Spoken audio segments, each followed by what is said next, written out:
All right. I'm Joe Turner, and this is the City Manager Unfiltered podcast, a podcast for city managers and other public sector executives. It is the most influential local government podcast in America, and I am in person interviewing Halley Roberson. She's the city manager for Beloit, Kansas. It's about 2 hours and change north of Wichita, so I drove up here today to get a little tour, see what's going on, and to interview her for the podcast. And one of the reasons why I'm interviewing her for the podcast in person is because she actually reached out to me and said, "Hey, I wouldn't mind being on your podcast." And I said, "Hell yeah, let's do it." Because I don't, I've told you guys before, I try to get women on this podcast quite a bit, but women just don't want to come on. They get too shy, too bashful. So Halley, welcome to the show. Why don't you briefly introduce yourself and then explain how the hell you even found out about me and communicated your desire to be on the podcast? Yeah, thank you. Well, thank you so much for having me. And I do remember reaching out to you because I found your podcast. I was just like, what can I do to kind of always be sharpening my skills? And I wanted to hear other city manager stories and things like that. So big fan of your podcast. Thank you so much for doing it. Anybody out there who's listening that is a government geek or knows one, they need to send them to your podcast because this is all municipal government all the time. I didn't pay her to say that, folks. I didn't pay her. She did buy me lunch, though. Yeah, I know. I'm doing this backwards. I'm so bad at bribes. So that's how I found your podcast, and I do remember reaching out, and I was like, "Hey, if you ever want to take on the walk on the wild side, you need to go rural." And I can hear listening to your podcast, and you know this too. You can just drive through a city, and then if you drive through a city like mine in Beloit, it's incredibly different. So the way you manage is going to be incredibly 100%. different. Mm-hmm. There's different challenges, and there's different resources or lack thereof sometimes. Absolutely. So I was just like, yeah, giving people a little bit of flavor of rural and what is available out there was something that I was like, people need to know more about it. I agree 100%. And many folks who are listening to the program will know that I've been a booster of Midwest and Kansas and taking some jobs in rural areas to get the city manager title and designation. And, you and I, so we're recording right now at around 2:00 in the afternoon. I've been here since 9:30 this morning. We went on a tour. We had lunch together. To be frank, I wish I was recording our entire day because we've had some hilarious exchanges and conversations. Some of it truly unfiltered that maybe couldn't see the light of day. But Right. I've enjoyed getting to know you, Halley. You're a character, and I want to unpack a lot of this what we've kind of uncovered a little bit to shed some light on small town city management, as well as to give people a sense of who you are, because you did not come to the city management ranks by the traditional route like me. And I really love talking to folks who didn't come the traditional route, because I think, and maybe it's becoming less and less so in the recent years, but it's always seemed like a sort of a niche occupation that if you weren't in it, you weren't in it. And I think that's changed a little bit. And so I like spotlighting individuals such as yourself who have a little bit of an unusual background. And you got a pretty diverse background. And I don't want to steal your thunder for your introduction, but you started with some military service, right? And then somehow, some way, you found yourself in rural Kansas, and a city manager job fell into your lap. And so, why don't you give us a quick rundown of how the hell you even got to Beloit, Kansas? Sure. Yeah. Speaking of not taking the traditional route, you won't find traditional route much throughout my life on anything. If anything, I've forced come to my way to the city manager role. You're correct. I did spend some time in the military. I was in the Army. And I was a tank mechanic when I was in, vehicle track mechanic. I didn't give a lot of thought as to joining the military. I wish I had a really great patriotic story. I'm pretty sure I was drunk when I did it. I would highly recommend being sober when you're signing legal binding documents. That was my big takeaway. And I was wondering, like, what am I going to do with this? I'm in the Army now, and what happens for Sounds me like a movie. after? I know, right? Like somebody should make a movie, like. But it was great. Learned a lot. You learn a lot about yourself inside of 6 months, and so I was really fortunate for that. And I needed, really honestly, at that time, I needed a confidence boost and kind of learn how to be confident and not be afraid, especially as a woman, kind of working in the workplace and being in a male-dominated area. So it really kind of you weren't just in a male-dominated profession in terms of the military, and I'm not going to give away your age, but you're not 25. I am not 25. I was 25 maybe over 25 years ago. So you were in a male-dominated profession by just the military, and then A tank mechanic? What? A tank That is not mechanic. exactly the. That ain't a secretary role. That ain't executive. No, That's not it's the not. JAG. I mean, There's a chance my recruiter was drunk as well. So went into that and learned how to work on a tank. Turns out not a transferable skill into the civilian world. So I was like, I need to do something else. But had the GI Bill, finished up college. That was just a rough way to do it. Being an adult, going back to college, and for anybody out there, I know that it's difficult doing that, but just keep your head down, keep swinging, and you will get through that. Then it was, I always thought, what would be really cool? It would be really cool I've always liked politics. okay. And I was more than addicted to the West Wing. And I was like, I would love to work. Love the show. Don't talk to me. When West Wing is on, like that was like holy time. Well, when West Wing was on for us, because we're around the same age, Yeah. we're not. I've given my number numerous times, but I'm not gonna say if you're younger or older, but Yeah. we're around the same age.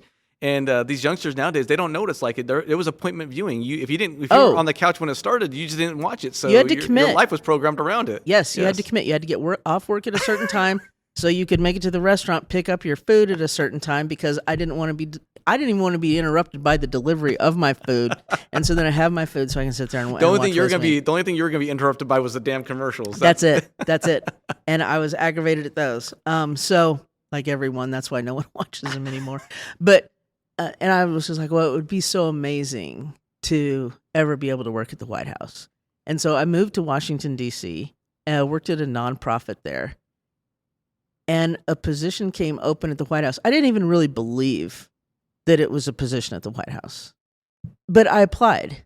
I'm not going to say the internet was brand new, but it wasn't real old. And It's still had the plastic film. right, around yeah. People still used AOL. And if you don't even know what AOL is, like, I've definitely dated myself. But so I applied for this position there, and they called me for an interview. Like, granted, it was like 6 months later. Called me for an interview. And this was on the staff side. It wasn't on the political appointee side. It was on the staff side. And I was just like dumbfounded that they called. And they were like, well, can you come for an interview? And I was like, yes. And they're like, okay, we're located at such and such a building. I'm like, okay. They're like, that's at 17th and Pennsylvania. And I was like, okay. They're like, do you know where that is? And I said no. I can't believe they even went on. But I said no. They were so nice and so gracious. Gave me, directions on how to get there. So I get there. Well, you couldn't really Google map it, right? Right. I get there, get the job. What got me the job, well, they were just fascinated with the fact that I'd worked on tanks. Like, they were just, that's the most amazing thing. I got to tell you a funny story. So I got the job, started there, and there was a copy machine that was broken in the office. And it had been broken for like 3 years. And I was like, well, we need to fix this. They're like, no one knows how to fix it. So I open it up to look at it. Well, there's a 1-800 number in there. So I called them. And they came right out, because it turns out they had a service contract. Poof, it's like magic. They came right out and fixed the copier. No lie, I could not convince everybody in the office that I didn't fix it myself. They were like, oh, we knew we did the right thing, hiring a tank mechanic. She fixed the copier. And I was like, okay. So we did that. And I watched the guy, so I'm talking to the service tech and whatever. He had to replace the drum in there. And after a while, like 5 or 6 times of me trying to convince him, no, it wasn't me, it was a service tech, I just finally took all the credit for it and was like, I did fix it. We had to replace the drum. And they were like, Haley, replace the drum and fix our copier. So I was killing it week 1 at the White House. That's amazing. That's amazing. So what was your role? What were you applying for? What did you end up doing there? So I worked at the Office of Management and Budget, and I worked as kind of admin, where you just kind of are helping everybody do what they need to do. And every day is 7th grade social studies in Washington, D.C. So pay attention to your 7th grade teacher. Social studies is very real. They come running through there all the time? Yeah, absolutely. So, you have we worked at the Office of Management and Budget, which prepares the budget for whichever president is in, for the executive branch. So we're going 7th grade, Schoolhouse Rock here, the executive branch. And that is the proposal that the president gives to Congress. Right. So you think it's just going to be the law and the way it is, but it's not. It's like really asking permission. Yeah. Very, like, they have to deliver it on a dolly. Very big document. Yes. Hundreds and hundreds of pages. Hundreds and right? hundreds Yeah. of pages. And then what they do is they take the government and they split it up into 4 sections. And each one of those 4 sections has a program administrative director that reports to the director of the Office of Management and Budget, who reports directly to the President of the United States. And a position came available to assist that program administrative director. And they came to me and they're like, Haley, will you do this? And I was like, there's got to be someone else. Like, You're looking over your shoulder. I was behind like, you, right? You is this a talking to someone else? joke? I was like, are you sure? And they were just like, yeah, we're sure. And I was like, do you not like me? Or do you want me to go? Like, they're like, no, you're doing fine. Everything's great, but they really need some support and we can't get anybody through all the clearances quick enough. Will you go? And I was like, sure, I'll go. So then I had an even more up close, I moved way up at the concert, now I'm ground level, is center stage. And so that was just a ton of fun to really get that bird's eye view of how our federal government works on a daily basis and just how much work goes into that. Yeah, yeah. So it was a lot of fun. How long were you in that role or those DC roles? I think I was there like 3 years. Yeah. And Yeah. then what was your next stop? Or what happens after that? Then you do the DC thing, right? So went and I did some consulting. So Okay. went on to consulting from So there. how do you go from DC to Oberlin, Kansas, which is where your first city administrator stop was? Right. So then it was from DC to Dallas, and Dallas was fine from the Texas area. I've got some family there. And honestly, I was just tired of the traffic. And Dallas. In Dallas, Yeah. I was just like, my career was kind of like, whatever, take it, leave it. And I was just sick of like having to wait for everything, Mhm. and I was just like, what am I doing? Am I enjoying my life, or am I just scheduling things? Right. Right. I wanted to build a tiny house. Really? I did. I wanted to build a tiny house. So In Dallas or? Okay. And so it turns out you can't do that, right? Well, everything's big in Texas, right? So Right. You're So- violating the state ethos. So they can't do it. No, it's got to be a minimum 3,000 square feet, I Yeah, think. and that is a tiny house in Texas half the time. So I just decided, like, I'm not really. I didn't feel like I felt like I was just kind of going through the motions. Yeah. And so I just made a big, huge 90-degree turn, and I went out to very, very rural Kansas. I know you feel like you're rural today. I'm telling you, there's more rural than this. I know. I do know that. And so I went to an area where my family And by the way, for the audience, so Beloit is roughly, 3,500 Yeah. people? And we are in a county that literally, it's a Mitchell County, which has about a population of 5,800. 5,800. So I'm not sure exactly what the square acres or miles of Mitchell County is, but we are pretty damn rural right now, Yeah. just by American standards. But Yes. no, it gets more rural than this. Yes, it Yeah, does. Yeah. And that's where my family lives, and my great-grandparents had homesteaded out in the area. I'm not that old. My mother was definitely not planned. That was wait, we can still do that. So that was my mom, and she got in under the radar there, and so she still lives in that area. And I was able to move there. Had a job that was fine. I thought I'd just phone it in. Built my tiny house. You can do anything. You weren't. Is it fair to say that you weren't? You were off the career track in the sense that you weren't. You weren't yeah. working to something. You were just. I was just like paying the bills, right? Paying the bills. Yeah, Let's just yeah. pay the bills. And built the tiny house because there is no code enforcement there. That's right. Well, I'm it's Kansas. There's It's rural Kansas. You there's can't do whatever the nothing. hell you want. I was just like, hey, do you need to come check this out? And they're like, well, I mean, I think you did a good job pouring concrete. So yeah, that's good. I think the only requirement in Kansas is that you have to don't tread on me flag. Right. On the property. Don't tread on me. You have to wave at everyone. That's another Yes. rule. So built a tiny house, and and I was like, well, the only thing left to do now is learn how to garden. Bought some cows, got a horse, all that stuff that I'd always wanted to do. And then this role comes open for city manager. And in these rules In Oberlin, right? In Oberlin. Yeah. And another thing to understand too is something that goes along with that is often an aging population. Mhm. And so people are really wanting you to get involved. I don't want to tip all rural locals' hands on this, but if they invite you to a club, that means that they plan for you to be the It president ain't next it week. ain't to eat dinner, right? Yes. And so they're going to want you to run that for the rest of your life, whatever the club is. And so I had some people who were like, "Hey, the city manager role has come up. You should put in for it." And how big is Oberlin? 1,700. Okay, that's about the size of Sedgwick, my first gig. Yep. Okay. And I was like, well, I do have a government background. I do know some things. I kind of thought I knew more than I did at the time. And I got the gig. So I got the job, right? And I'm like, now what do I do? Well, before that, Haley, because when we were talking this morning in our pre sort of interview chit chat, you said, Joe, I had no idea what the hell a city manager was. I didn't even know there was a city manager job. I didn't. I thought so many people say that all the time. Yeah, I don't. It's just like, well, what's the council doing? Fair question. Aren't they running it? No. No, they're not. They want to do good things, but they don't have the government background to actually, how do I execute this idea? What is better? Because sometimes you think, oh, what would be better would be X, Y, and Z. Sometimes what is better is like, how do we just make this thing not happen? Yes. Right? Yes. Like a lot of times that's your government victory. You're like, nothing good happened, but I would like to point your attention to this really horrible thing that did not happen. And so that's kind of how you kind of help your council like navigate that and kind of come up with ideas and, hey, here's problems that you actually have that you can't see. Nobody can see water mains. Nobody can see sewer mains, right? So you have If they did, they'd be shocked.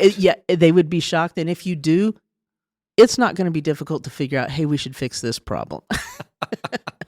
Right? So how do you help a community navigate? How do you help a community kind of go over like, what should we do? What should we not do? One of the things I mentioned today, every community is going to have, just for example, you're going to have $10 million worth of problems, but you only have $3 million to fix it. That's right. Right. So you've got to, pick and choose. Triage it. Yeah. Yep. Got to pick and choose, leverage all of your resources as best you can. And so, yeah, got the job in Oberlin. And I don't know, should I? No, I want to interject here then, because what I find fascinating, and I didn't know this aspect of your story until I got up here today, right? I mean, we had a pre-screen call about a week or a half or 2 weeks ago. But what I find fascinating about your story, and it parallels in a lot of ways my story, as well as my buddy Brandon Dross, who is my co-founder with the AAME, because he came from Texas. He's originally from New York, but he came from Texas and made a big career pivot, lifestyle pivot, moved to Harrington, Kansas to become a city manager there. That was his first stop.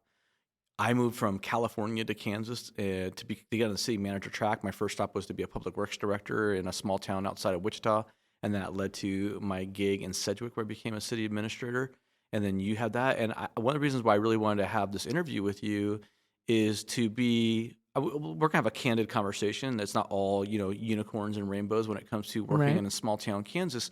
But I'm a big believer that many individuals who are trapped in management analyst land, or maybe siloed off as a department head somewhere in these larger organizations, these larger, more urban communities, a lot of them on the coast or what have you, that I think the Midwest, and Kansas in particular, are great, fantastic areas in which someone should step out of their comfort zone, mix up and change up their life a little bit, go get that title, go get that experience as a city administrator, city manager, and their career trajectory is just going to take off. And so I just kind of wanted to go down that sort of road for this conversation, because I just think my life has changed so much and again, there's going to be some pitfalls and it's not always going to be a success story, but I can tell you that my life has changed so much since moving from California out here and shaking up my life.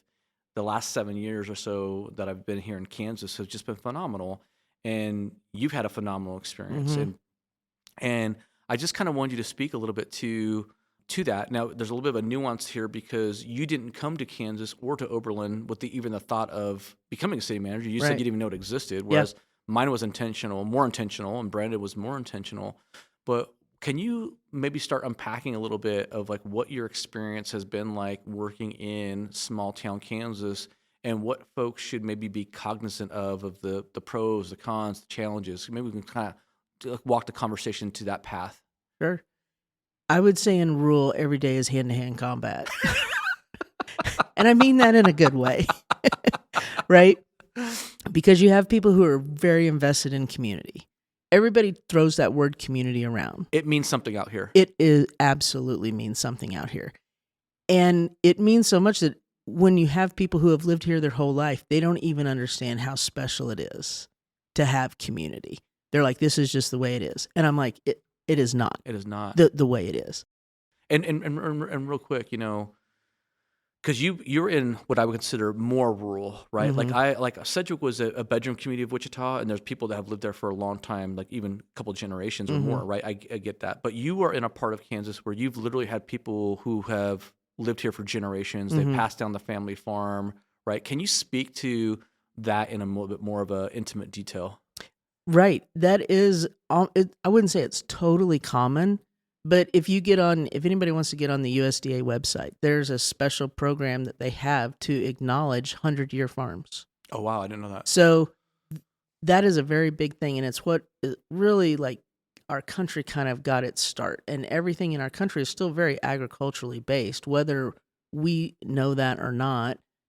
Everything is very much, follows an agricultural schedule. And so your roots are incredibly deep out here.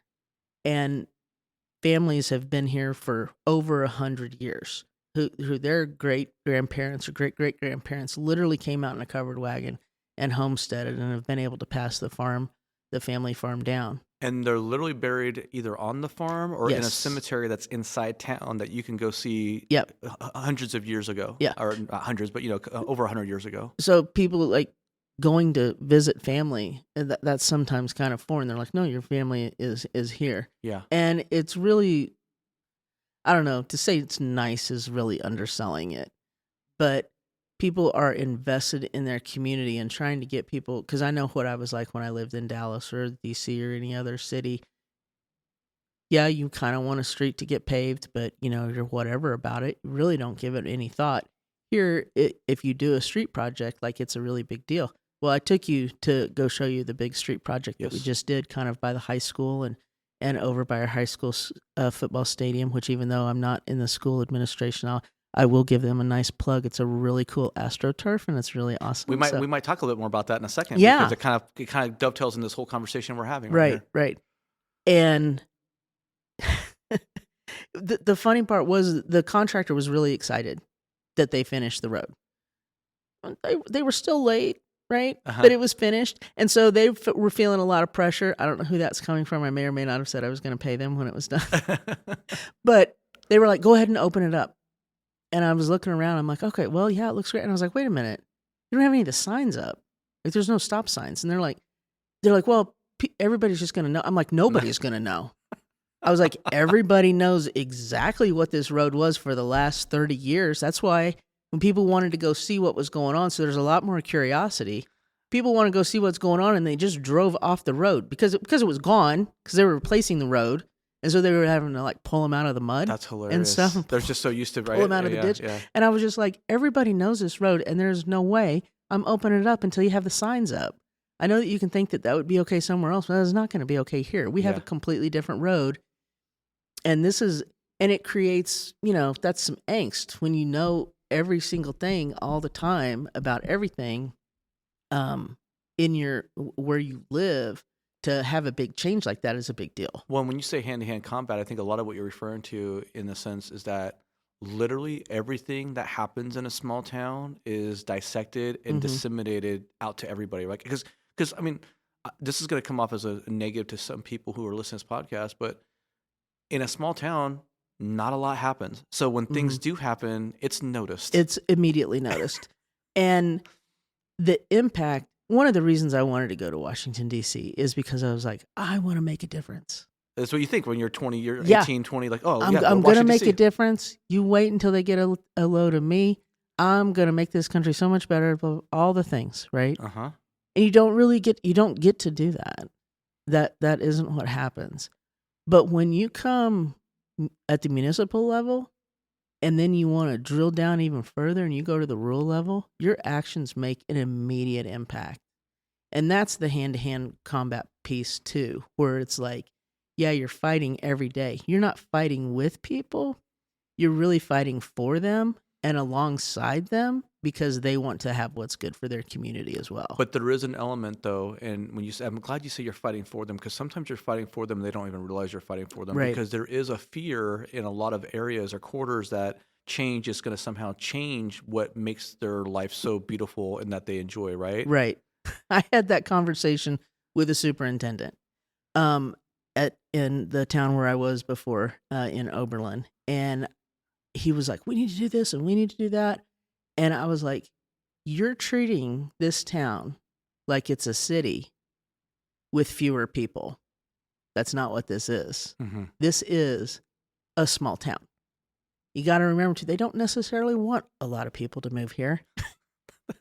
They don't necessarily wish that, I wish I could get that big job and move to Chicago and just live in a city because that would be amazing. They don't, no one wants that, you know.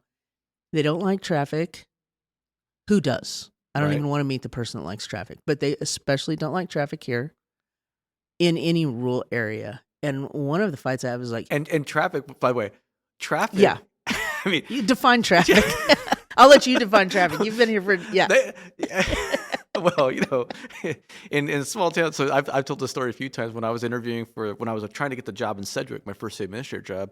I would actually drove around town and was also walking on foot around town. And this is a small town, like like probably literally 1 mile by 1 mile by, like, I mean, maybe I'm exaggerating, but it was not very much bigger than that, right? And I was noticed. Yeah. The cops were called because some suspicious person was Yes. driving around. I will have calls about you tomorrow.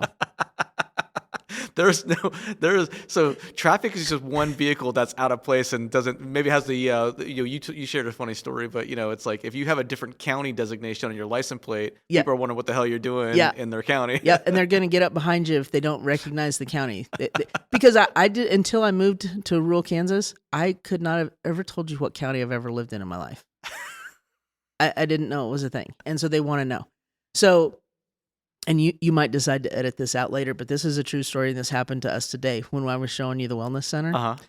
Did you notice the lady that I was talking to when you were talking over with the commissioner? With the commissioner? No, I didn't. So there was an older lady who pulled me aside, and it's someone I go and visit with these women because they meet up at the Banner Coffee Shop. And the in case wellness they're center listening. essentially is like the kind of clue the audience in. This wellness center is a really cool quasi YMCA type Right. health gym facility that the residents got together with various stakeholders and pitched in and built this with their own funds, right? Yep. Okay, we'll come back to that. But yeah, And she wanted to know who you were and what you were doing here. that's right. So I will be going to the Banner on Thursday. She knew I didn't belong. Yes. And I'm just dressed in jeans. I'm wearing some boots. I got a polo shirt. Yep. I'm not wearing. You could blend. Yes. You've got boots on. You could blend. No problem. But I ain't. But you ain't from here. And they know. So Thursday I will be reporting to the coffee club about who you were and what we were doing. So I'm going to have to give them a link so they can listen to the podcast. Oh man. Yep. Absolutely. So this, kind of getting back to the connectedness in the community, right? Because I love how you said that community is not a cliche. It's not a buzzword. These people are passionate about their community, their lifestyle, their neighbors. There's what I find really fascinating, charming, and reinvigorating about Kansas and rural Kansas in particular, having grown up in Southern California and moved out here, is that there's this level of interconnected dependency upon each other where everyone is truly looking out for their neighbor and there's genuine compassion and concern. That was what you shared a really interesting or nice story when we were talking in your office earlier this morning. Maybe you can kind of go through that as far as first of all, if you could start with the funny aspect of just like when the ambulance chasing. So I did live across the road from my mother. We had a fantastic time. I don't want to get into whether I need therapy for that or not, but we had a great time. And she called me and she's like, "You need to come over and get me." I was like, "Okay, what's wrong? Are you okay?" "Yes, I'm fine." "Okay." I was like, "All right, I'm on my way." There's a level of breathy urgency, right? With There's the mom calling you. definitely a level, this is, get your head on a swivel and get over here. So I get over there. I was like, what do you need? Where are we going? What's happening? She goes, "Well, there's an ambulance in town." And I'm like, "Okay, well, it's not here." So we're good. And she's like, no, we need to go see. I was like, no, we don't, Mom. They don't need our help. We're not going. She goes, no, get in the car. You're driving me right now. And I don't care if you're 50 years old or not. Your mother tells you to do that. You do it. So Yeah. you're doing it. So I'm doing that. And I'm like mortified the entire time. And she was like, we need to know what's going on. And I was like, do we though? I was like, I don't think we do. She goes, yes, we do. And so usually it's kind of like, it's a little good mix of people who show up because it wasn't just us. No, of course not. No, No. there's it's not a just lot your of mom. We're not going to blame no. this on your mom. There's a Yeah, lot of yeah, people. yeah. She's not alone. She in learned this. it by watching some other people. Yes, because it's just what happens. And she told me, she was like, we have to know because we need to know who they're taking. So let's just say the guy's name is Bob. Mhm. She goes, if he's really hurt, the other men in the town are going to have to finish up harvest for him. Because he's no doubt going to be a farmer. Because he's going to be, This is yeah, ag land. he's probably Yeah, going to yeah. be a farmer. He's going to be related with it. Someone needs to be checking the animals. If it's his wife or something, because it is very still pretty gender role Absolutely. Yeah. in these areas. But what you'll find is these families are a team, you know. And so if it's the wife, now people are cooking, making sure that everybody's fed. Do we have to take a kid to school? What are we doing? They're finding out what deficiencies this group, this family has, so that the community family can help fill that gap for Yes. them while someone's out. And that is the real deal. Yeah, there's a curiosity the nosy has a negative connotation, right? Especially in more urban areas. So mind your own business, right? Mhm. But in here, because community and interconnectedness and man, this episode is maybe coming off like a little bit like a love affair for Kansas, and I I really do enjoy my time in Kansas and the people here. But the point that you just communicated, my observation is I'm fascinated by this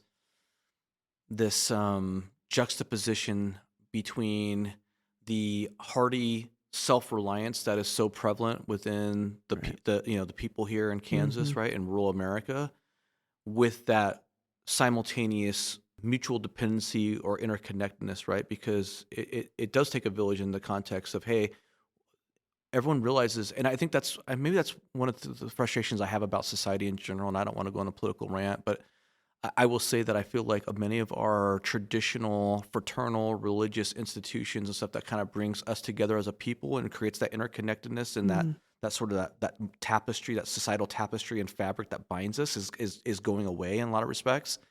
And I feel like that's leading to a loss of the sense of community and where we're all becoming individuals on our own little island. Right. And so I love the fact that here in Kansas and much of the the rural Midwest or what have you, is that there's a recognition that we all are going to have some needs, and by working together informally or formally in the societal structure of interconnectedness, we know that by helping others, that's going to be returned back to us, and we're going to get help in return when we have something that bad that happens to us. And I just find that a really wholesome quality about this state. It is, and you're not making it up. That's what's really surprising is you're not making it up. And honestly, the government is run that way. The local government is run that way. I don't know if this is a good time to segue into our power plant. Sure, whatever. But- You take the lead. So not only are we municipality where it's standard where you do water, wastewater, in addition to that, Beloit operates its own municipal electric utility as well.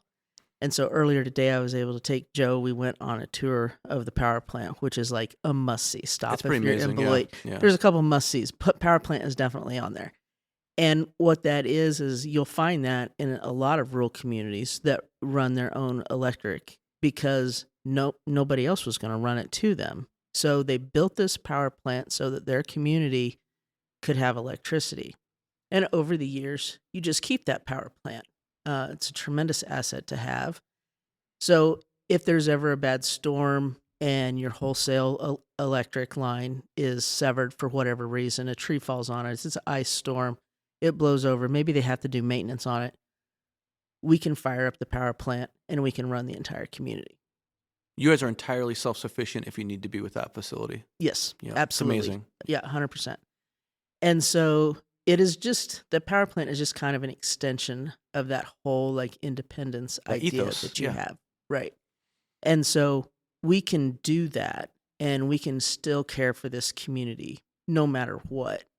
And it is just, it's a good sense of independence, because I'll tell you, being rural, if there is a crisis of some kind, if there is some natural disaster that you have, horrible blizzard, tornado, those types of things, and you see that on the news, you don't see many rural communities No, because nobody's coming.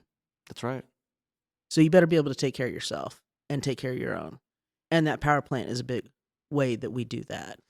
I think one of the things the kind of extension of what I was saying earlier about the sense of community and interconnectedness, it also bleeds over into the local government area as well. Because whereas I think in many other communities and larger communities across the country, there's a growing sense of entitlement or belief that, hey, whatever the problem is, somebody in some level of government should fix it. Mm-hmm. Not that I, as a citizen of this community, should fix it. Not that we, as members of this community, should get together and pitch in and do something. No, it's whatever the issue is, the government should go fix it. Somebody somewhere should go get it, Mm-hmm. right? And yet here in places like Beloit, where you only have 3,500 people, can you talk about that a little bit? Because today you took me to the football field and Right. other stuff where, the wellness center that we already Yep. talked about, right? These are things where the government as an entity itself was not solely capable of doing it, and yet Mm-hmm. the people got together and banded together in multiple different ways to Yep. find a solution. So there's multiple entities involved in making the wellness center happen. And it was the community who was like, we want to do this. And the local community, the local government is a very good reflection of the local community. And so all of these different entities got together and we were like, how can we make this happen? And so they figured it out. And it's a wonderful facility. It also has a swimming pool. I didn't even get to show you the That's pool. right. Yeah. And so it's really great to see all of these different groups genuinely work together, not to say, that's not my job, that's not my role. Which then would take me to the football field. So the high school needed a new football field, and Kansas, like so many other states, is really having a crisis in regard to water. So looking at how much you're watering these fields is becoming a genuine concern, and there's a lot of places who are responding, and that response is AstroTurf. Beloit did the same thing. Well, they put it up for a vote on the bond, and it got shot down in like there was flame. It wasn't even pretty. You're just like that is such a hard no. We're not even going to break it down. So for the audience's sake, Haley, Kansas do not like taxes. Generally They don't speaking, like taxes. right? They don't like government. And then what's interesting is you guys have a fascinating dynamic here in Beloit because you guys have a rather large Catholic community, Right. which has its own school. Yes. Right. And these parents are ostensibly paying out of their own pocket. To Yes. send their So kids they're to never going to vote for the bond.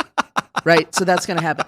And people aren't even like really mad about it. It just is because what it is. they're just like, yeah, well, we kind of hate government. And I'm like, okay, well, I mean, hate a different branch of government. Like, don't hate your local government, but whatever. And so splitting hairs. And so it is a huge Catholic community, and it is gorgeous. The church that they have is actually a cathedral.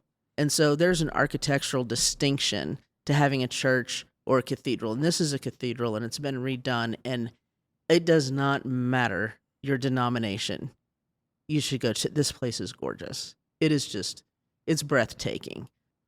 So anyway, all of that, fast forward, the bond didn't pass. And it didn't pass in such a way where you weren't like, maybe in a couple years we'll give it a shot again. It was like, no, this is never going to happen. And it was just like, okay, if you were like kind of supporting it, like you just kept to yourself, don't really make eye contact with people for about a week or so, and just move on with your life. But then you see what community means. Because someone in the community said, we do need this. This will be great for our community. And they said, I'll donate $1 million. This is an individual One resident, person. right? Yeah. One person in tiny Beloit. Yep. Someone who's not going to be on an episode of Pimp My Crib or My Ride or what.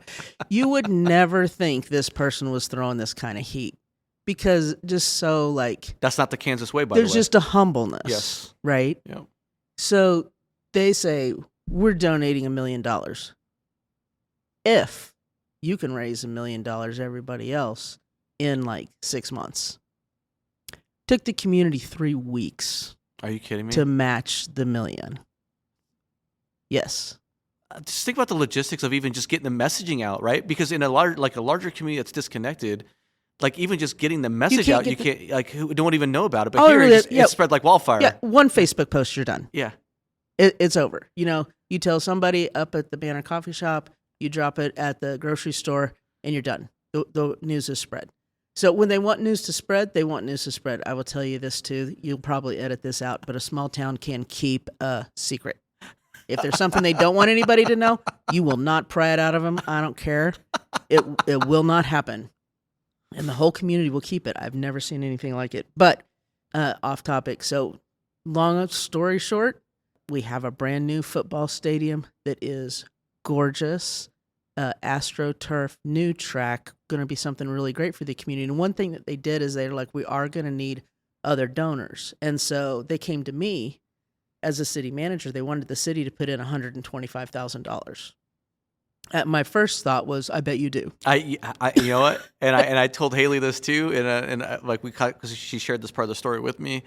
And I'm typically been anti-school district in the sense that I feel like the school districts get way too much money in terms of they're more than their fair share of the pie. Sure. We saw a lot of the counties when they're distributing the CARES money give an inordinate amount of money to the schools, even though they already had their own bucket, so to speak. And as a city administrator, city manager, I see often how much money truly goes, what percentage of the tax dollar truly trickles down to the municipal government as opposed to all these other different entities. And but that's not the way. I mean, you had that mindset. I have that mindset, but that's not the way it worked here, right? I did. That was my knee-jerk reaction, and I just gave myself a moment, and I said, "Well, what does it look like once the AstroTurf is in and you have the new stadium?" And they said that's going to give us a lot more flexibility, and you guys will be able to run Parks and Rec programs off of that too, which means we could expand our soccer Parks and Rec offering and still keep our flag football as well. And in this town, that is a small rural town, we had over 300 kids sign up for Little League baseball and T-ball. That's crazy. That's like 10% of the population. I mean, that's like 10% of the population. Like, that's where everybody was. And just for fun, so you can appreciate how my life was over the summer, that's when we were doing that street project. Okay. So, yeah. And the street project's right near the It's fields. right by the baseball fields. Yeah. So we did that, and I was like, I told the council, I was like, we couldn't really build 2 fields for that, and that's what we're going to get out of this is 2 additional fields. And we're going to be able to take that space that we use now for those and turn it into another baseball field and be able to service the community better that way. And I said, and sometimes, especially when you're here in a rural community, you can't look at it through a philosophical government lens. Yeah. You do need to realize we are part of a community. Yep. And sometimes there's pieces of our community that need a little bit of help. And if we can expand what we offer and help someone in our community, we should take that opportunity. Yeah. And so we did. And I have to really hand it to our council who could really see it that way, because that was a tough ask. Because for a community this size, $125,000 is a lot of money. Absolutely. Absolutely. That's a good part of a street project for us, for what we have to do. So it was a big ask, and they really showed up for the community, and it's been fantastic. Before we segue over to some of the challenges or aspects of working in a small town that maybe folks should be cognizant of, what are some of the other things that you've enjoyed about as far as your job and working in a small town community as a city manager? I would say one of my favorites is definitely, like I said before, the impact. When you do something and you can help a community navigate the crazy labyrinth of who are we, what do we need to do, how can we best leverage our resources, if we can put together what our desired outcome is, how can we best do that? And so the impact that you have is immediate, and you can see it right away, and it's significant, because there's nothing that happens that is insignificant or that people don't notice. Do you think that there's certain personality types or characteristics that would be performed better in a small town? I know obviously every small town has a different character and personality to it, different culture or vibe, but I'm kind of curious to get your thoughts on that. if you're You come across to me as a very extroverted type person, right, right? And I'm kind of, but I think a lot of city managers tend to be introverted to some Mhm. degree. I'm kind of curious what your thoughts are on the introversion, extroversion type dynamic in a small town. You do need to understand your role, and what they want you to do is they they want you to be in charge, but you need to do that in unison. Don't come in with your own agenda and say, "This is what we're doing." I'm not asking, I'm telling. Mm-hmm. That's not That's not gonna go fly, right? over well. That has nothing to do with Kansas. And if you're going rural, and I don't care where you are, if there's a farmer who's voting, that attitude is not going to fly. So, and I really prefer to manage collaboratively and lead collaboratively and understand what the needs are. And anybody who's thinking about, yeah, I think I'd like to be a city manager in a rural town. Find out what your sacred cows are as fast as you can, Mm-hmm. because every town has them, and then make sure that you never touch that thing, Yeah. because there's that's a no win. You can support it and help, but don't go in there and be like, that doesn't make any sense, I'm going to change it, because history is a big deal here, It is. and there's a lot of things that you do that happen now that have always happened and will probably always continue to happen. And that's the way they want it. Yeah, and that's the way they want it. Yeah, 100%. Yeah. Absolutely. There's that very much in rural small town Kansas, and I think this goes for a lot of small towns everywhere, is that historical Mhm. lineage or genealogy, so to speak, of the town, right, is very important. Right. And you don't want to upset the apple cart too much. No. Um, One of the things I've been amazed at, and there's exceptions for sure. I read articles, hundreds of articles a week and what have you. But it has been my experience, and again, I know there's exceptions, but I'm kind of curious to get your take on this. I have been very impressed and pleased with the fact that my governing bodies have not really meddled too much or tried to dictate day-to-day directives and interact with staff or Mhm. subvert or circumvent the manager. I assume that you've shared a similar dynamic with your governing bodies as far as sort of let you do what you got to do and they just Mhm. provide the guardrails for you. Is that a fair representation of your experience? Very fair. Yeah, and they have to, and I've had experiences where that wasn't the case. And I was like, look, it's so frustrating for people to have 6 bosses. If you're going to go down and tell the operations crew what to do, then another council member goes and tells them what to do, and then a third person tells them what to do, and then I have some kind of great idea too. People don't know who to listen to, Mm-hmm. and then that gets very frustrating. And then what you end up with is staff are so frustrated, they're just like, how about I'm going to do what I want to do, and we'll see how much of that even gets done, because they're so annoyed. Right. Right.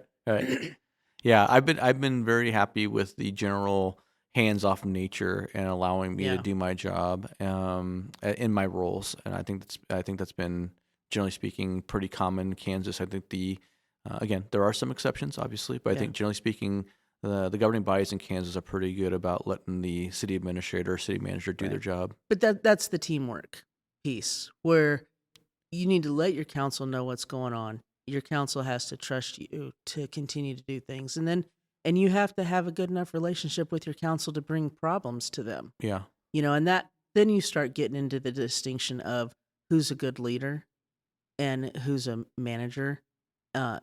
Is your manager also a leader, and are they good at either one of those roles? Right. Because the only thing, and I tell my council this, where I'm just like, all we do is deal with problems and spend money. That's it. If something's working fine, you're not going to hear about it. Right. We deal with problems. And if we have to have a culture where you can say, hey, we have a problem.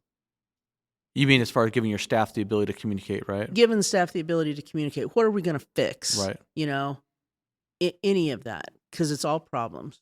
And so getting good at having those difficult conversations and making a space where those hard conversations are not as hard. Yeah. Let's turn the table now a little bit and talk about some of we kind of alluded to some of the challenges a little bit, right? There's in one respect, a second ago, I'm telling you, the governing bodies can be pretty hands off, but in the other respect, Everyone's kind of knows your business, or there's very much very know little your business. anonymity, right? I mean, you can't really hide. The great thing about the great and terrible thing about being a small town manager is you have to wear a lot of hats, and you Yeah. can't hide in the role, but you No. also can't hide as a human being. You can't hide. Yeah. Ever. Yeah. A challenge would be going to the grocery store. Like if you just need to go get If you have one thing. if you have a grocery if you store. have a grocery store, and you're just like, I'm just going to run in and get this one thing, and no, you're going to be in there for 45 minutes. You want to hit maybe if it closes at 8 o'clock, you're trying to get there at 7:58. Yeah, that's maybe, right. Like just no one else run is there. in. They'll wait for you in the parking lot. It's not going to matter. It's not going to matter. It's going to be a 45-minute thing because people are going to have questions. But the reason that they do is because then it goes right back to community. They genuinely care about what is happening. Sometimes they care about what's not happening. Yeah. And they want to hear what's going on, hear the conversations that are happening. Are people thinking about this? Are people thinking about that? What are we going to do? Well, we talk all the time about, we want our residents to be invested in their community. We want our residents to be engaged, right? All that stuff. Well, that's what you're getting. Yeah, really think about that. Yeah, but that's really what you're getting in a small town, right? It's very because much they what you're are getting. invested. They're truly invested. Yep.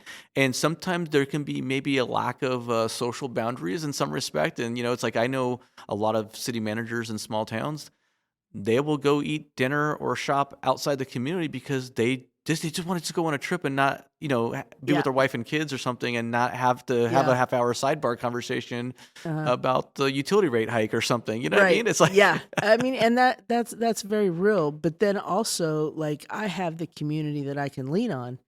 From a city perspective, we might end up with something we don't have that we need. If I have a pipe break and I can't get my hands on pipe, or I can't wait a month for the delivery, I've got some ag stores where I know I can go. Yeah. And you got people who will come to. Actually, they'll come to your house and help you. You don't need to call 1-800-plumber. No. Right? Yeah. Yeah. There's no plumber. That's not happening. But people genuinely want to help. Yes. They love helping others and taking care of each other. And that's one of the things that I think is the sleeper about rural. There's so many people who are frustrated with living urban.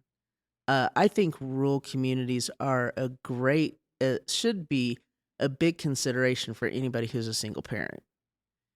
Because in the summertime, we would have traffic here because the streets are full of kids riding their bikes to the pool. That's the good traffic. That's the good traffic, That's right? great traffic. Yeah. And so you have parents who are fine with their kids going to the pool by themselves. It's like when we were kids. When we were kids, I grew up in a more urban area. But when I was a kid, back in the 80s, in the 80s, you left in the morning, you came back when the lights came on, That's and right. you're gone all day. Yeah, and all day. No one worried about you. No, you can do that here in small town. You can Kansas. absolutely do that here. Your kids get, I think, a much richer academic experience in a rural community than they do in an urban area because you have these kids who are having to specialize in a sport or theater or something. We've got 13, here they got to do everything, right? They can do it all. Yeah, they can try it all and see what they like and what they don't like, and the community. Well, we were talking about football games. Yeah, if you're in a city, you're like, you drive by and you're like, oh, I guess they have a game tonight. It's Friday night. Yeah. No, here everyone is at the game. That is what's happening. They're at the, and it's not just football. No, it's basketball. It's basketball. It tripped me out, Haley, when I moved here, and I'm like, wait a minute. So every town essentially has their own high school basketball game being broadcast on the AM or FM dial. I was like, what? Like this, our football game? And Beloit has 2 channels. I'm not bragging, but I'm just saying we have 2 channels. and 2 Caseys, right? That's right, and 2 Caseys. Don't play with me. We got 2 Caseys. You're hilarious. Yeah, man, I love it. But what are some other challenges or things that you would say that someone needs to be aware of coming into a small community? If you're moving to a rural community from an urban setting, you're going to find people to be much more invasive than what you're comfortable with. They're not, again, it's that distinction we were making between nosy. They just want to know who you are because you might need help or they might need your help. And you're an outsider. And you're an outsider. And what are you bringing? And they're sizing you up. They're also excited about their community. So they're going to be like, how'd you hear about us? And they're going to be like, I listened to the City Managers podcast, and I knew I had to move to Beloit because Haley sounds awesome, and I love Joe's show. Oh man, You know. you know what's great about this? So I wanted to save this until later in the podcast, Haley, because we spent the whole time talking, and you and I have been boosting and singing the praises of small town Kansas and the Midwest in general. And so you can tell literally in our voices how infectious and excited we are about the type of communities that we work in and live in and what have you. And me growing up in Southern California, it's there's a pejorative or whatnot that we're in flyover country, right? And Right. it's kind of dismissed, right, as a bunch of hicks or uneducated sort of rednecks or whatever negative term you want to use, right? And I've shared, people know my wife, she was born in Korea. She came to this country when she's about 10 years old. And my wife, if she had a bingo card, I guarantee you that moving to Wichita, Kansas was never on that bingo card. Wasn't the bingo? No, it was not. Absolutely not. And I'm sure she's still, I think, stunned to this day that we moved out here to some degree. With that said, we joke around in our household. My wife and I have a really good sense of humor, and as I shared with you, and I've shared with the folks on this podcast before, I'm right of center politically, and my wife has been traditionally a more moderate individual, and we poke fun at each other's cultures or people. Like, so for example. My people, she'll say your people whenever she wants to say like some rednecks or super conservative or Right. and what have you. And then I jokingly refer to her people, or I say, how about them A's today, meaning all the Asians, or the K's for the Koreans. Like what's going on? Is there some Korean making some crazy news story? I go, man, what's up with the K's today, right? And we have this banter. And so when we're talking about moving out to Kansas, she's like, man, I don't know if I can handle your people out there. And I was like, what do you mean? She's like, I don't need to be seeing any Confederate flags and stuff all raised up. She's like all paranoid about, Kansas being in the South or something. And like, I was like, babe, trust me, you're fine. You'll be with me, my people. We're good. You don't worry about it, right? And the reason why I bring this up is because I learned today when we met that you are out of the closet lesbian. Yeah. And you recently got married, in fact, last week to your wife, right? Week. Mm-hmm. And I wanted to go over that with you because that's a pretty big deal, I would think. And if you're living in the coast, you might be thinking, well, how the hell would Kansas respond to some Asian chick who's moving from LA, or a lesbian moving from Dallas or something? Why don't you speak to that a little bit? Because what's been your experience in that front? My experience has been really positive.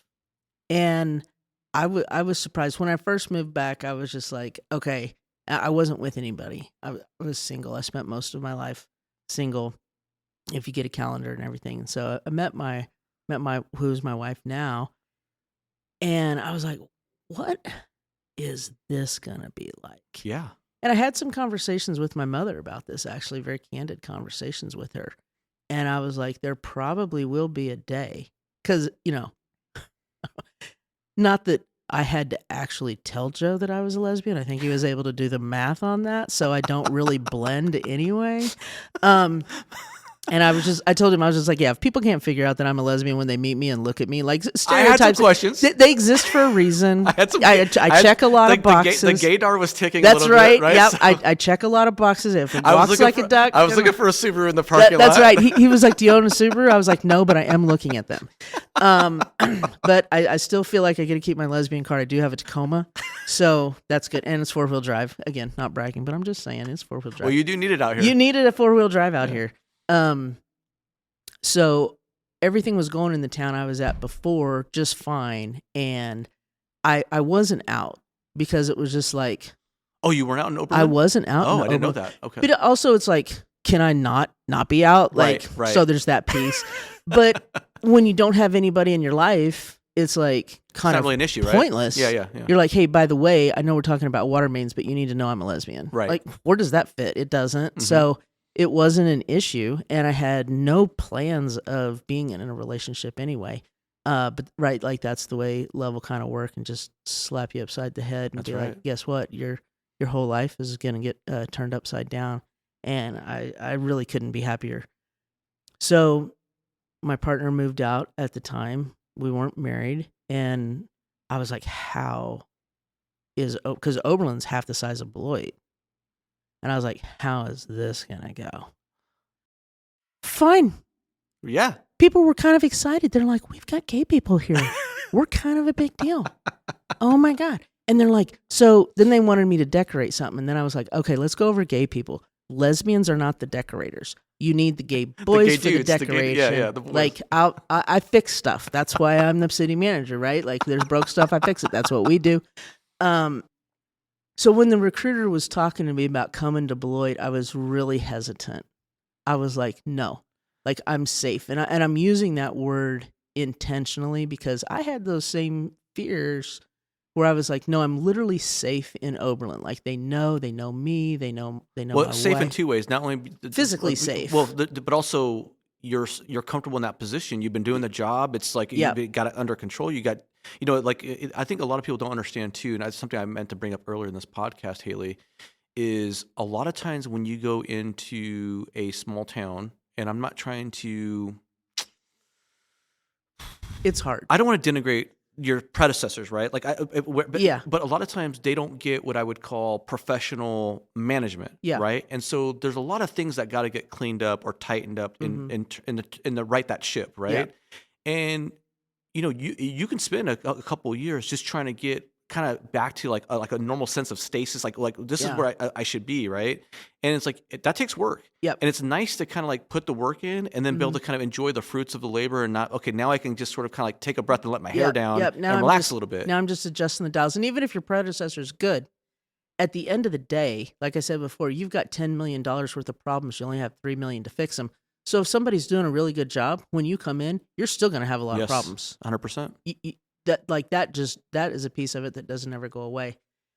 So I was happy professionally. Things were going really well. And you weren't actively looking for a new gig, right? I was you were sought out. You were contacted by another recruiter, a recruiter, right? Right. I wasn't actively looking. I was contacted by the recruiter. They were having a difficult time filling the position because these are difficult positions to fill.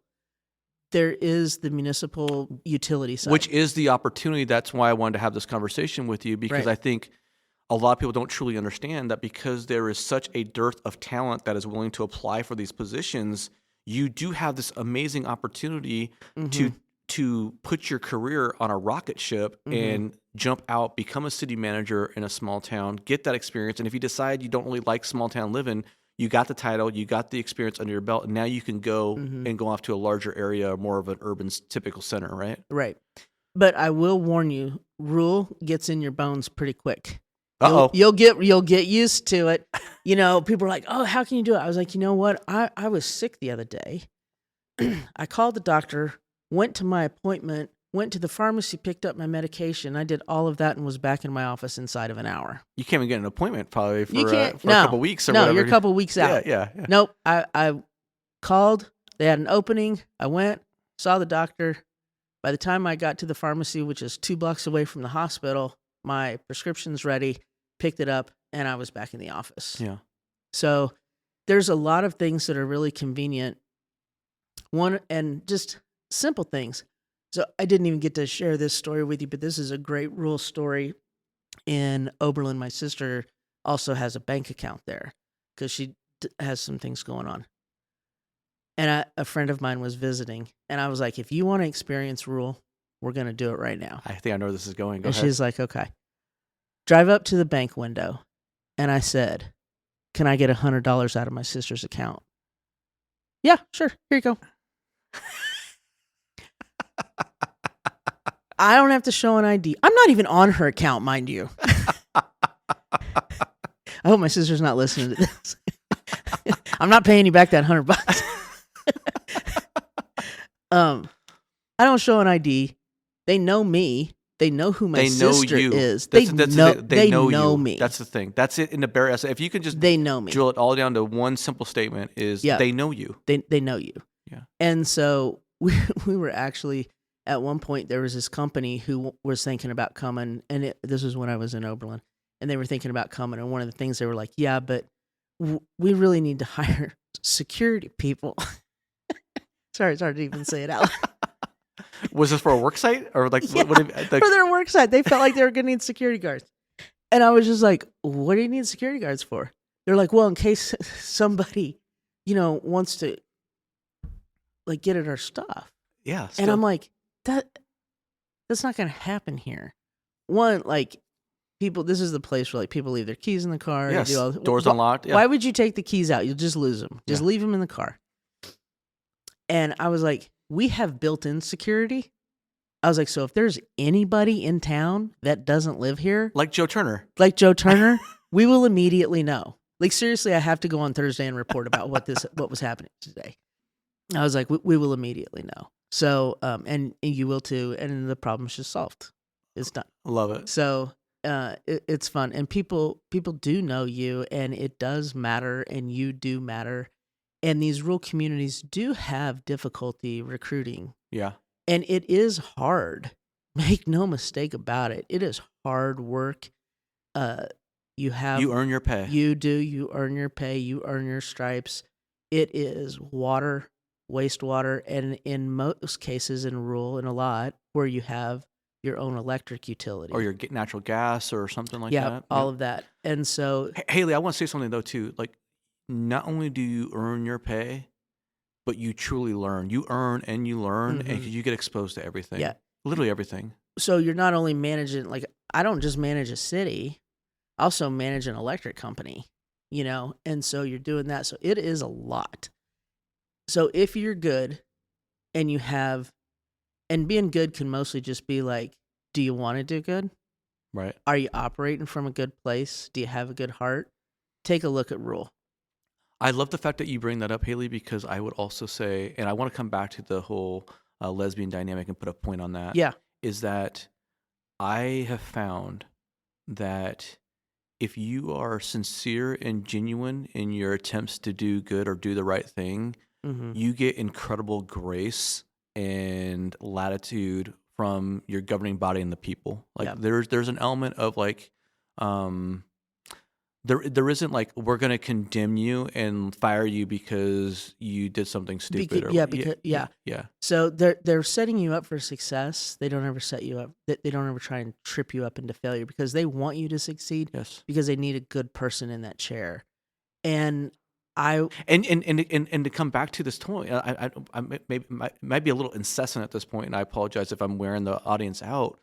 But these people are so invested in their community that they're invested in you doing good because you doing good has a direct impact on them. They don't want you. They're not trying to sabotage you. They don't want you to fail. No, they want you to succeed.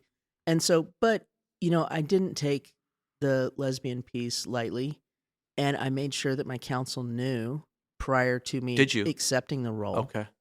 Because I was like, if we're going to have a good relationship, part of that is being transparent with one another. And I work really hard to never surprise my counsel. And how did that conversation go during the interview process? It went wonderful. It really went wonderful. I was like... I'm not that you can maybe remember the literally word for word play-by-play, but can you give us a little bit of a play-by-play of how that went down? Because, I mean, that's a pretty heavy conversation to have. Yeah. Yeah, and awkward. Yes. Right? Yes. Well, when do you bring that up? Like, there's no segue, I'll tell you that. There's no segue where it's just like, hey, I'm sure you saw I drive a Subaru. So there was no like icebreaker. And people would be like, Subarus are great. They're all-wheel drive. It's like, I know. That's why lesbians drive them. So I didn't have a thing. And so I just had to tell them, and it was something that I felt like really started my relationship out with the council very well, where I was just like, if we're going to move forward, I want us to have a good relationship, and I believe that you can only have a good relationship if there is transparency and trust and honesty. And so you guys need to know, before we really do this deal, that I am a lesbian. At that time, I was just engaged. I was like, so my fiance will be moving with me, kind of a package deal. Yeah. How do you feel like the community is going to be with that? And are you okay with that? If you think the community's not going to be okay with that, then that means you have to not be okay with that, because they really do stay in good lockstep. Yeah. And they were like, I don't see it being a problem. and we need somebody who can do the job. And if you can do the job, that's not an issue. Then my wife opened a bakery. I wanted to give you a chance to shout out your wife because this isn't just lip service what she's saying. Not that you would not believe you, right? But your wife even went so far as to open a bakery. Now she opened a bakery. That's a big deal in a small town because she needs the support of the community to actually earn a living. It's a big deal. People, and even if there are some people who might be mad that lesbians are here. Her cinnamon rolls convert them. They crush. Oh my gosh! Like I have been in meetings where we're talking about a water treatment plant because that's one of the things that we're trying to do here, water treatment plant. And everybody was really nervous. The bids were going to come in at $20 million. They ended up coming in at 32, so that's not happening just yet. Wow. And I was like girding my loins, like we're going to have a big meeting. And people are just like, so do you think she'll have the pecan rolls tomorrow? And I'm like, I don't know. I always get more bakery questions about my wife's bakery. It's called Sweet Mama Leah's, and it is amazing. Love it. Sweet Mama Leah's. Sweet Mama Leah's, and that's her name is Leah. And she's wonderful. If you go in there and you're like, who's that hot chick behind the counter? That's my wife. And so hands off. I saw her first. Well, Haley, if you got you must be doing something right on both sides, you and your wife. Yeah. If you're not getting many questions about city business and you're getting a lot of questions I'm getting about a lot the of bakery questions about the menu. bakery. Yeah, because sometimes she has the blueberry turnover. Sometimes it's apple. People want to know. She's only open Thursday, Friday, Saturday. So Wednesday, people need to plan these things out. Yeah, they got to plan this out, and so they want to know. Like that's the other thing about small town living, right, Haley? Like it literally, like everything is got to be planned out, right? Like there's no running down to in most small towns. There's no running down to the grocery store. You're not going to run down. Like I was telling you earlier, where I lived before, it was a 30-minute drive. So at 5 just to get anywhere of consequence. Yes, and at 5 o'clock, you have to be really honest with yourself. Am I going to want ice cream later? I don't know. Later this week sometime. Yeah, later, anytime. Not tonight. When do I think I might? Will I ever? I'm definitely going to want it at some point. So you just buy it, and then you just, then you end up eating it. Another thing too is forget the food pyramid when you come out here. I tell people I was like, gravy's part of the food pyramid in Northwest Kansas. It's the foundational. It's just like, they serve you chicken fried steak and mashed potatoes. Clearly, every gravy goes on that. The only question you get is, do you want gravy on the corn? Like.